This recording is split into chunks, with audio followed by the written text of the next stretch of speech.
आप सभी को राधे राधे। 5 साल हो चुके थे बेटे को अपना घर छोड़कर विदेश में बसे हुए। इन 5 सालों में बूढ़ी माँ और ज़्यादा बूढ़ी हो गई थी। 80 वर्ष की उम्र में सीमा देवी की याददाश्त काफ़ी कमज़ोर होती जा रही थी। उन्हें रोज़ की चीज़ें याद न रहती, लेकिन जो उन्हें हमेशा याद रहता वह था उनका बेटा। दिन हो या रात, एक पल भी ऐसा न होता जब उन्हें अपने बेटे की याद न आती।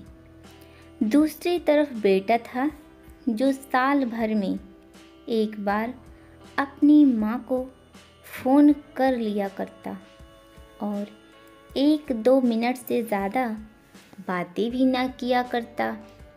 फिर भी यह बूढ़ी माँ टकटकी लगाए अपने बेटे का इंतज़ार करती रहती।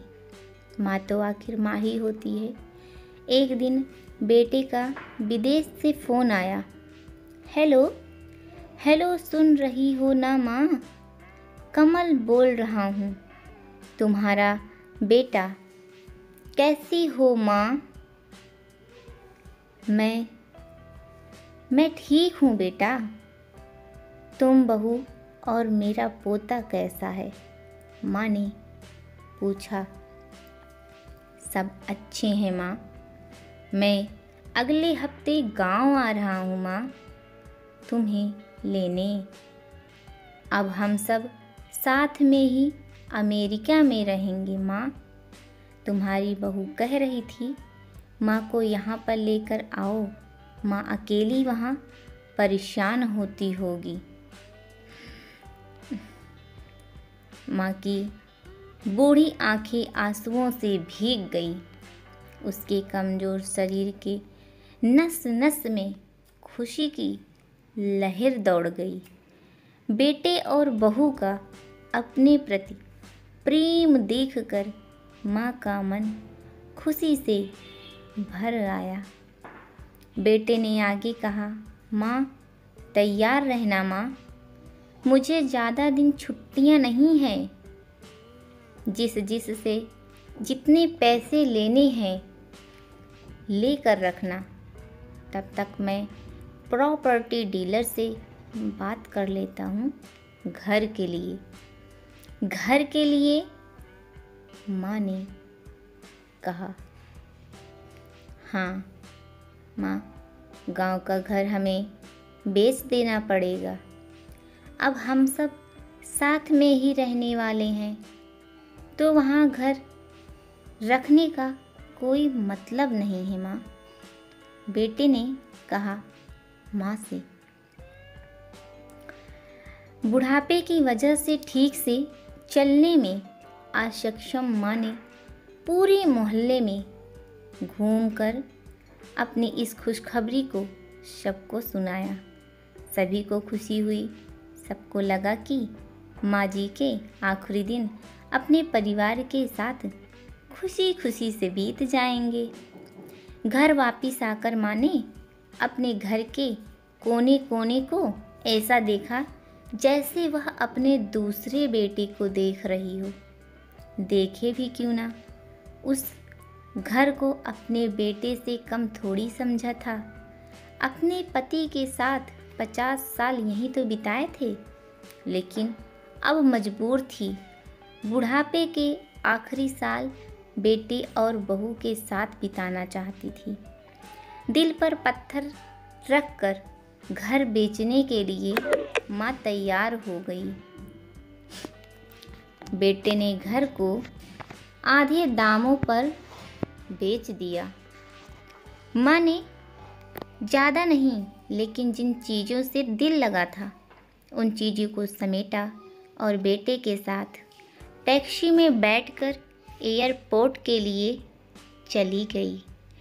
एयरपोर्ट पर आकर बेटे ने माँ से कहा, माँ तुम यहाँ बेंच पर बैठो, मैं सामान और बोर्डिंग पास की जांच कराकर आता हूँ। वहाँ वक्त लगता है और खड़ा रहना पड़ता है, तुम्हें तकलीफ़ होगी। बेंच पर बैठ गई और बेटा अंदर चला गया। काफ़ी समय हो गया, बेटा वापस नहीं लौटा। माँ सोचने लगी, ज़्यादा भीड़ होगी इसलिए देर लग रही है। अंधेरा होने को आया। अब तो लोगों की हलचल भी काफ़ी कम होने लगी। माँ को अब चिंता होने लगी। एक कर्मचारी ने पूछा, किससे मिलना है माँ जी आपको? यहाँ पे क्यों बैठी हैं? डरती हुई आवाज़ में सीमा देवी बोली, मेरा बेटा अंदर सामान की जांच कराने गया है। अमेरिका जा रहे हैं हम। क्या नाम है माँ जी आपके बेटे का? कर्मचारी ने पूछा। कमल नाम है मेरे बेटे का, सीमा देवी ने बताया। कर्मचारी अंदर गया और थोड़ी देर बाद बाहर लौटा। उसने सीमा देवी से कहा, माँ जी अमेरिका जाने वाली फ़्लाइट तो दोपहर में ही जा चुकी है और आपका बेटा भी उस फ्लाइट में बैठकर अमेरिका जा चुका है। अब आपके यहाँ बैठने का कोई मतलब नहीं है। आप भी अपने घर चली जाइए। क्या जा चुका है और मैं घर जाऊं? घर? माँ की आँखों से आंसुओं के धार बहने लगी। जैसे तैसे माँ घर पहुँची, जो अब उसका था ही नहीं।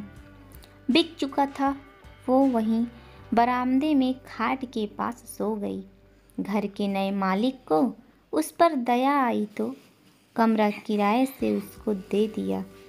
पेंशन के पैसों से खाना और किराए का बंदोबस्त तो हो जाता था। किसी तरह दिन बीतने लगे। कुछ दिनों बाद घर के नए मालिक ने सीमा देवी से कहा, माँ जी आप अपने रिश्तेदारों के यहाँ पर जाकर क्यों नहीं रहती हैं? इस उम्र में आपके लिए वही अच्छा होगा। अच्छा तो होगा, लेकिन अगर मेरा बेटा वापस आया तो उसका ख्याल कौन रखेगा? मेरा बेटा बहुत भोला है, उसे अपना ख्याल रखना बिल्कुल नहीं आता। मैं कहीं नहीं जाऊंगी, क्या पता कब उससे मेरी ज़रूरत पड़ जाए, माँ ने कहा। दोस्तों सच बता रही हूँ, माँ की ऐसी बातें सुनकर मेरी आंखों में आंसू आ गए। किसी ने सच ही कहा है, पूत कपूत हो सकता है लेकिन माता कभी कुमाता नहीं हो सकती। दोस्तों आप सभी से हाथ जोड़कर विनती करती हूँ, अपने माता पिता की जितनी हो सके सेवा करना, उनके साथ कभी बुरा बर्ताव मत करना। दोस्तों अगर स्टोरी अच्छी लगी तो प्लीज़ माँ के लिए एक लाइक ज़रूर करें।